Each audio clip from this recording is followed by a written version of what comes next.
The world of Tears of the Kingdom is home to many fearsome beasts that roam the land, many of which are quite happy to give you an unceremonious end to your mortal toil if you engage them ill-prepared.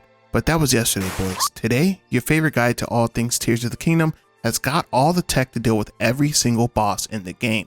Yes, even including Big Papa Ganon. But before we jump into this boss breakdown, let's go over a few ground rules. The goal here is to provide detailed guidance on how to topple every boss with various strategies while taking into account the base skill level for the general playing audience. I'm not going to be out here showing you guys lore accurate link tech and insane combo strats. The focus here will be on practicality. Also, most bosses will be fought using armor sets with around 2 to 3 star ratings and a 40 to 50-ish defense stat. Also, I'll flow through a couple of weapons, but the primary I'll be using will be the Master Sword, as it's one of the few weapons the vast majority of players will have access to. Lastly, I know this video is a bit of a behemoth, so feel free to jump around as necessary using the timestamps for the current boss you're trying to conquer. Okay, let's jump into it.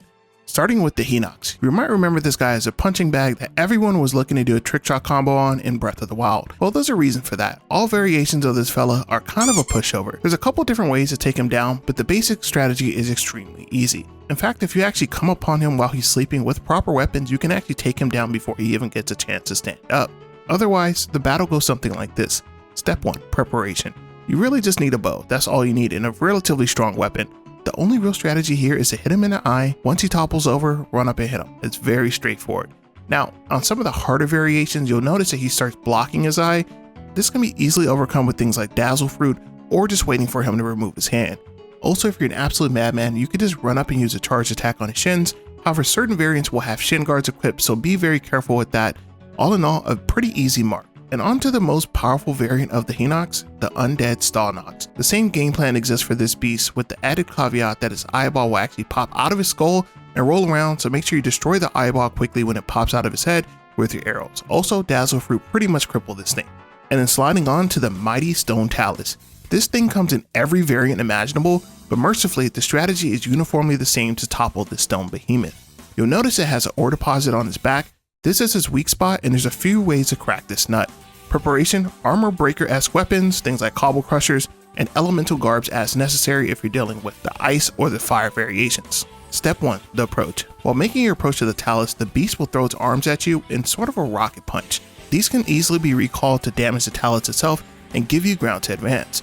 Once it's lost both its arms, you can now climb the beast and attack the core.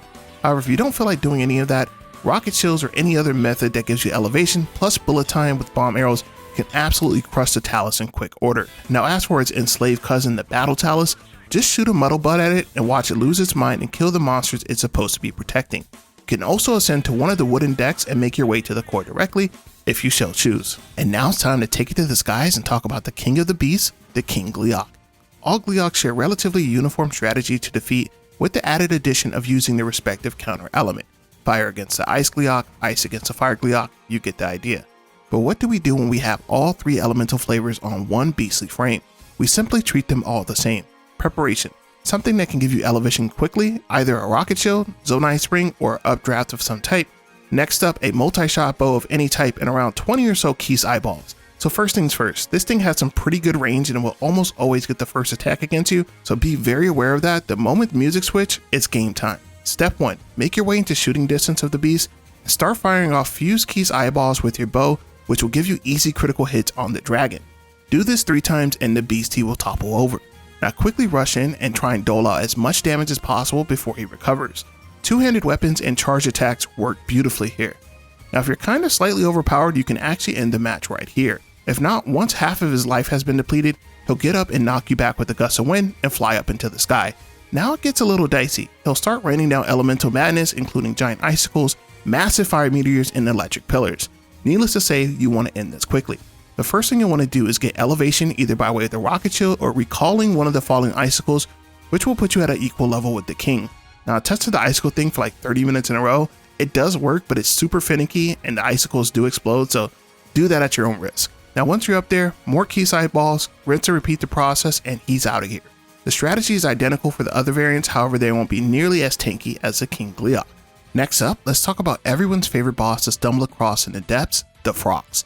Quite an interesting boss encounter and one that can quickly turn the tides if you don't have a firm handle on how to take them down. So the Frox is essentially a large salamander-esque creature with several ore deposits on its back And yes, you guessed it, you need to destroy them in order to do any meaningful damage to beasts. Preparation. Okay, for this one, I actually strongly recommend an attack up set like any of the classic Link sets, Fierce Deity, or the Barbarian set, with at least 2 to 3 levels from the Great Fairy. If you don't have those, feel free to whip together a 3 times attack up meal, or a 3 times defense up recipe if you want to go that route. And lastly, just like taking down the Talus, you'll want a strong weapon that does additional damage to rock-based opponents, such as a Fused Cobble Crusher, or the Great Goron champion, the Boulder Breaker, and lastly, you'll want Bomb Flowers as well as Zonai Time Bombs. Okay, so on to the fight. First thing, this thing is immune to all elements, so don't even bother with it. The general outline of the fight is to wait for him to start doing this suction move, shoot a bomb arrow or throw a time bomb.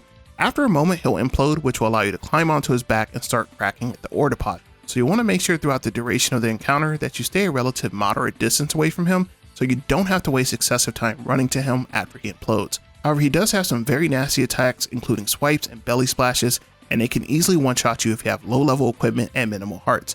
Oh yeah, he can also do this.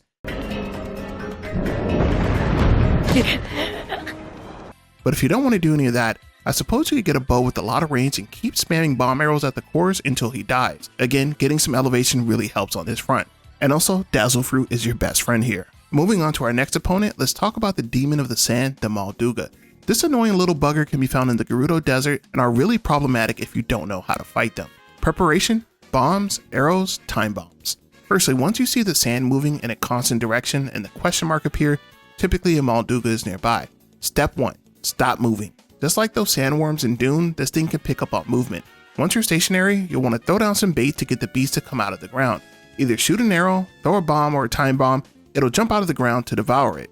If it's a bomb, it will explode, which will temporarily incapacitate it. Now once it's beat, it's relatively easy picking, use your strongest weapons and it'll go down easily. And rolling on, let's talk about one of the better new bosses in the game, the Flux Construct. Probably one of my favorite opponents to fight. Preparation, something that can give you elevation, ideally a spring or a rocket shield. So the thing that makes this fight very interesting is that the Flux Construct will change its physical form several times throughout the fight, depending on its current damage threshold. It'll start off as a block golem of sorts and will use wide swinging attacks in addition to attempting to fall on top of you after teleporting. So one of the cooler aspects of this fight is you can beat it almost completely with just your abilities. You see, the Flux Construct has one cube that is essentially its core, right here. The problem here is that it constantly shifts its point around its body. The goal is to locate this cube and pull it off its body using Ultra Hand. This will cause the construct to quite literally fall apart and you can do some massive damage to the core.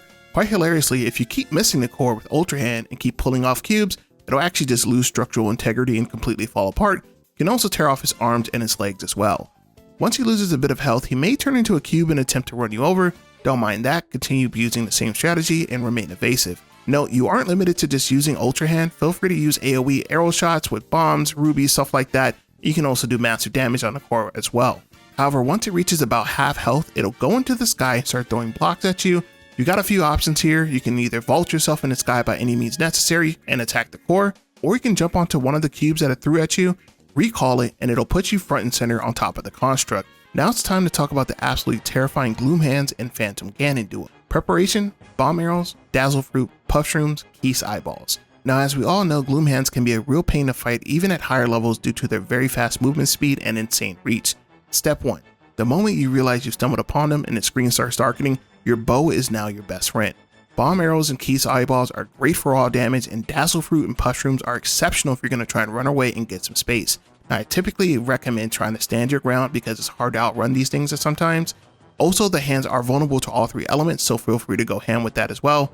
One thing to note is if you manage to get somewhere that has elevation, the hands will eventually despawn, but then you'll still have to deal with Phantom Ganon. Now, this fight can be a bit tricky for a few reasons.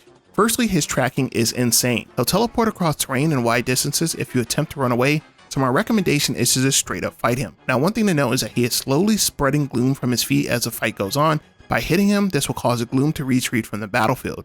Now, as for the actual fight, the Phantom can spawn a variety of different attacks ranging from spears, clubs, swords, and bows. All of them can be flurry rushed with the proper timing outside of the bow, and you'll want to make sure that you're mashing the dodge right before he completes his swing guard. Now, if up close and personal really isn't your forte, arrows do work fine, however the speed at which he moves can be extremely problematic, so be aware of that. Upon his defeat, you'll get some excellent drops, so make sure you pick those up as well. Now, moving on to a boss that's not really a boss, the almighty Lynel. One of the most powerful opponents in the game that for some reason they never got around to giving a boss life bar. But considering we're discussing the baddest of the bad, naturally they need to be discussed. Preparation, fully leveled up armor, 3 to 4 stars, attack up food, defensive food, weapons with very high attack value. Alright, so how do you take down the Centaur Man in Tears of the Kingdom? Well, very slowly and then all at once. The general outline is to utilize dodges and parries to create windows to deal damage and get a headshot with your bow, which will allow you to mount the beast and get off a lot of damage. Now, the Lynel has a number of hard-hitting attacks ranging from fireballs, wide sword sweeps, and unblockable grounded explosions. And if you decide to run away, he has some arrows for you. So as for strategy, you've got a couple different options. It's finding openings by executing perfectly timed parries or well-placed headshots via bullet time. Now, if you want to go the more traditional route and straight up fight him, you can slowly chip away with him with the sword and shield combo, which is much safer because you always have the option to block constantly. Now, be aware that Lynel's attacks, especially the white and silver main ones, will shred shields quite quickly, so be careful with that strategy. Now, as for the flurry rush and parry timings, you'll want to look for the timings something like this. When he does this attack right here is where you want to execute the shield parry, and for flurry rushes, when he attempts this attack right here, you want to jump right here in order to execute the flurry rushes. Now, when he does his unblockable attack, just make sure you run and get out of there. There's nothing you can do outside of trying to get into the air.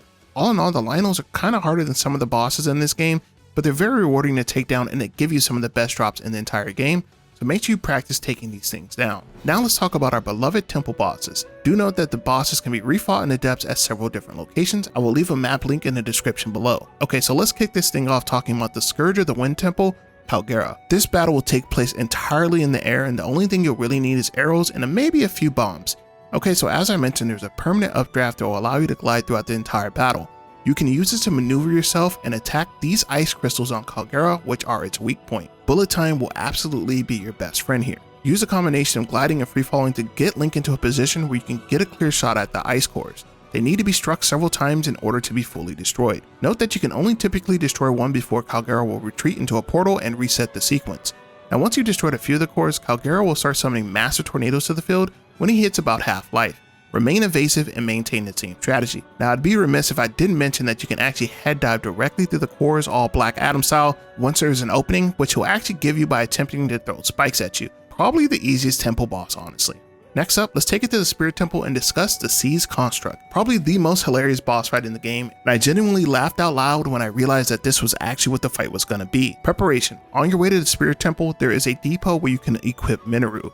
Attach a rocket launcher to one hand and a strong melee weapon to another, probably one of the spike balls. Now, as for the fight, it is super linear. Utilize the rocket to immobilize the construct, then meander over and hit him 3 times with the melee weapon, which will send him crashing into the electric fence, which will do most of the damage. Now, the Flux Construct does have a few moves, but they're easily avoided, and once you hit him with the rocket, it's pretty much game time.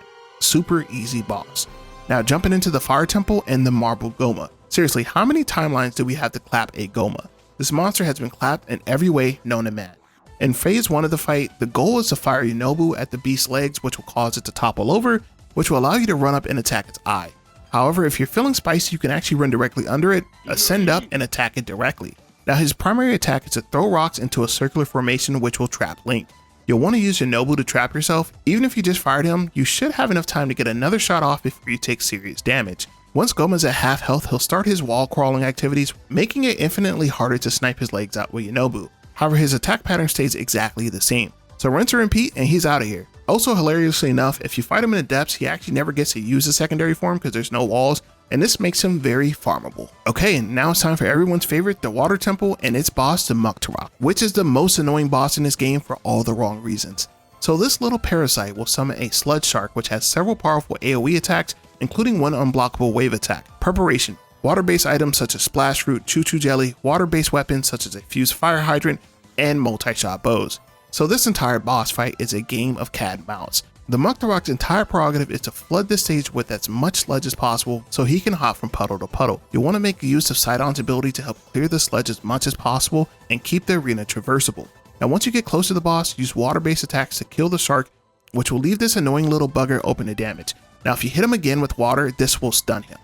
Now, if you let him get loose, he's extremely nimble and can be hard to chase down if the stage is sludge filled. Arrows do work here, but you need to have decent aim or some AoE fusions.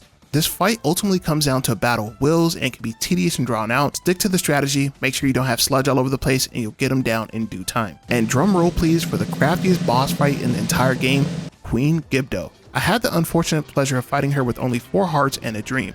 Not fun at all.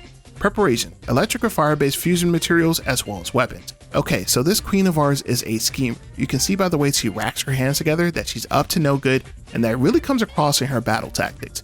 To start with, it will be you versus her, mano a mano. The goal here is to hit her with an electric based attack, then have Riju drop a thunderbolt on her head, which will allow you to get in some damage. Now when she gets hit with fire electricity, you will see that her coat changes white. You typically need to hit her one more time from that point on in order to stun her. Her main attacks are summoning massive cyclones, which will seemingly hit Riju every single time, and stomp based physical attacks. Now this section is pretty straightforward, and the hardest part will probably be tracking Riju down on the field. Phase 2, however, is pretty dicey. Once losing half her health, she'll activate the 4 Gibdo pods on the field and start flooding the arena with Gibdo of every variant. You'll want to make it a priority to remain evasive and destroy the pods of Riju's thunderbolts as quickly as possible. Now if you can't find a way to take down the pods, you will become overwhelmed and die. Prioritize this by all means possible. Once they're destroyed, they give off a pillar of light that you can linger in to stop the onslaught. But make sure you stay mobile and be super careful because the queen will be shooting a ray of acid that can one-shot you at lower levels. Now once all the pods are cleared out, you want to clear out the hordes and then go back to the previous strategy to take down the queen again. And at long last, we have arrived at King Suavemente himself, Ganondorf. And I gotta say, I loved every second of these final fights. Equal parts challenging and rewarding. It's time to topple the false king of Hyrule. Preparation: now I would personally recommend the Gators of the Death fully maxed out. The entire last dungeon and its fights are Gloom havens, and having it equipped makes Gloom one less thing you have to worry about as you fight for your life. If not, several Gloom dishes will do the trick. Needless to say, the strongest weapons and armors you can muster is recommended, and several sturdy shields as well. Full restorative meals and at least one attack 3 times up meal for 30 minutes is advised as well.